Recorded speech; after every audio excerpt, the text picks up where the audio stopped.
When I came out 5 years ago, I thought the hardest moment of my life would be telling my children I was gay. I was wrong. The hardest moment came later, on my son's birthday. I stared at the phone for almost an hour. Should I call? Should I wait? Should I send a text? Because suddenly, something that had always been simple became complicated. I used to organize his birthday parties. Now I wasn't even sure if I was welcome to wish him a happy birthday. And that is when I understood something no one had told me.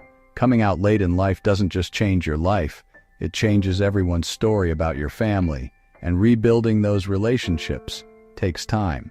If you are a man who came out later in life and you are trying to reconnect with your children, I want to share 5 things I have learned, not as a therapist, not as an expert, but as a father who has been trying to rebuild those relationships for 5 years. So the first thing I learned was, accept their reaction.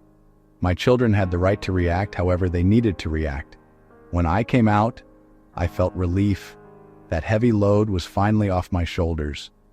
For the first time in my life, I was finally being honest about who I was, but for them, it was not relief.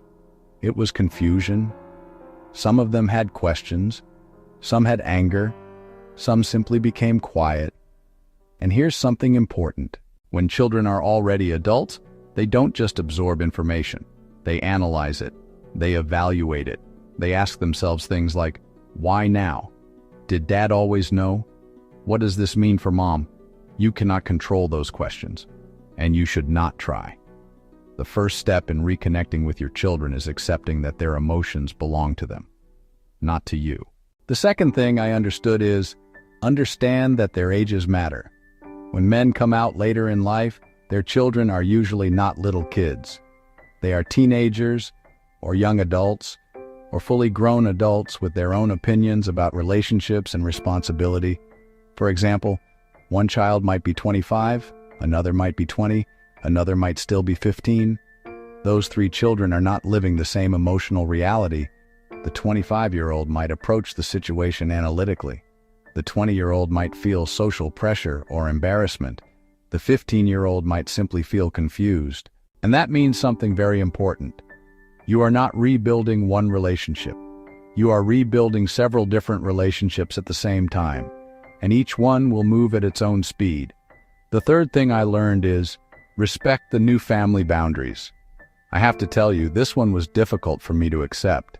After a divorce and after leaving the family home, the structure of the family changes. The house where your children live continues to function as their emotional center. That means many celebrations happen there. Christmas, Thanksgiving, birthdays, graduations, and sometimes, maybe even most of the time, you will not be part of those events. Not because your children hate you, not because they stopped loving you, but because the family is reorganizing itself. I had to learn something difficult. My children's birthday party may happen without me. Christmas morning might happen without me. That does not mean I cannot celebrate my children. It simply means I might celebrate them in a different way, on a different day, in a different place. Respecting those boundaries shows your children something powerful. It shows them that you care about their emotional comfort. This is the fourth thing I learned. Accept that rebuilding trust takes time.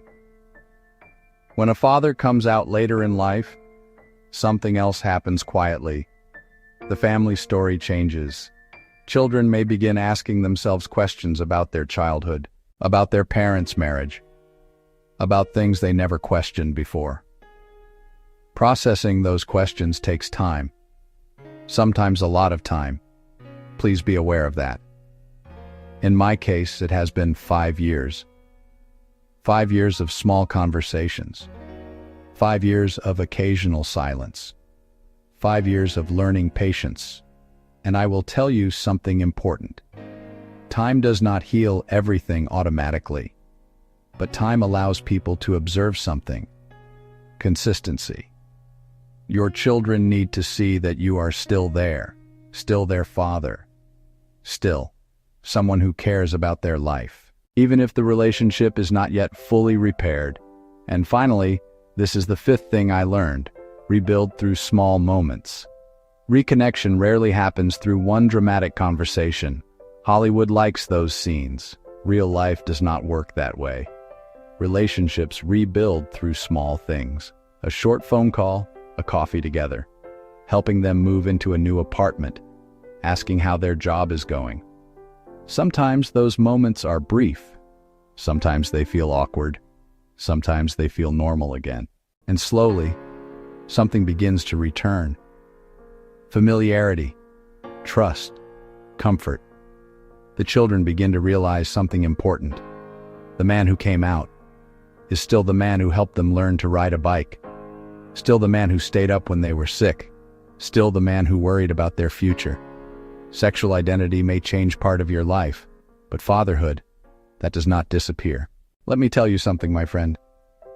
If you are a father who came out later in life, you may sometimes wonder, did I lose my children?